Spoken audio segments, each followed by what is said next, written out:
One of the most exclusive and respected clubs in the 1990s was the Midnight Club. The Midnight Club is one of the most successful racing clubs in history. Despite being lawbreakers, the police respected them for their strong moral codes and their way of handling business, so to speak. The main reason why the cops were quote-unquote okay with them street racing was because they always exercised strong caution and never committed crimes outside of racing. And that's pretty honorable, if you ask me at least. Perhaps the reason why they were so successful is their secrecy and their exclusivity.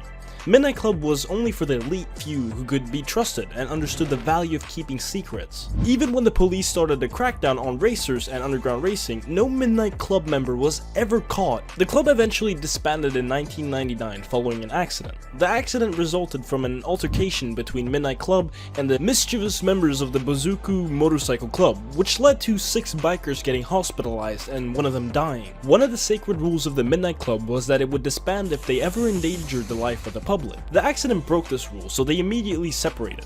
And since the accident, street racers have had beef with the Bozuku gangs. These motorcycle clubs, unlike the street race clubs, engage in different criminal activities. They are considered violent hooligans, and they are one of the least respected classes of criminals in Japan.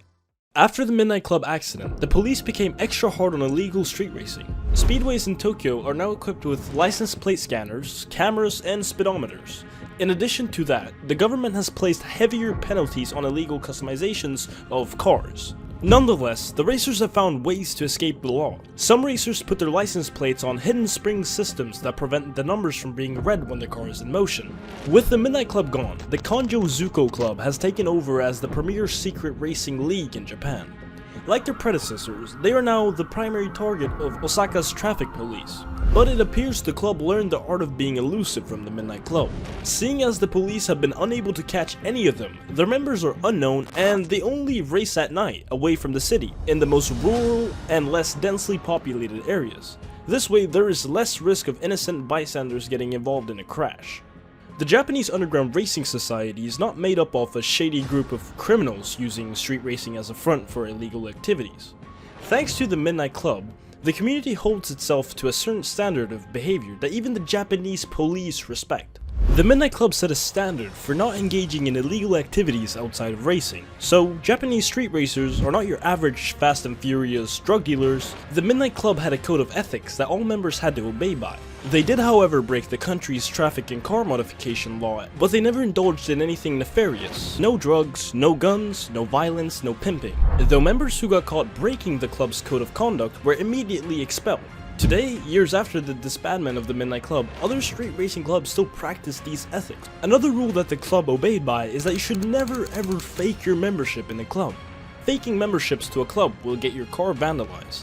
Although street racers have declined vandalism, faking memberships in an underground street racing club is like asking for trouble. At the height of their popularity, Midnight Club members used to identify each other with secretly coded bumper stickers. Soon enough, people got word of these stickers and some of them started to imitate the stickers and put them on their cars because being a Midnight Club member meant automatic respect and almost unlimited access to girls.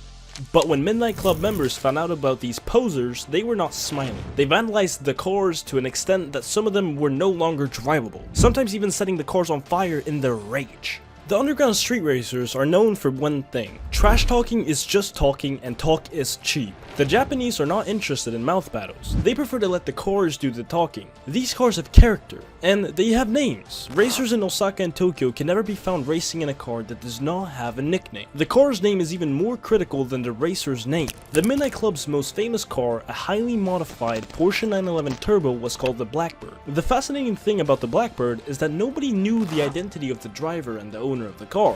Like the name of the car, the speed of the car is equally important. The Midnight Club was known for its fast cars, and as a rule, they only used cars that could at least hit 160 miles per hour. The rule still stands among Japanese street racers today. Plus, it is incredibly pointless to attempt to race a slower car because you're probably racing against a sleeper, aka a car that looks way slower than what it actually is. Some cars in the community could move as fast as 200 miles per hour. The modifications are of course illegal since the crackdown on the street racing in Japan. Police and civilian vehicles have been capped at 112 miles per hour. The cars have to make a statement. Many people join street racing because they have a deep and abiding love for cars, speed, and control. There is no better way to express themselves than through the cars they select. Although wealthy car owners are joining the race, the Japanese underground street racing scene is primarily made up of remodeled, blue-collar performance cars from the 90s. Some of the cars are Mazda RX-7s, Toyota Supras, Nissan Skylines, and the classic Honda Civic hatchback. We cannot deny the influence of the Japanese underground street racing scene on pop culture, and vice versa.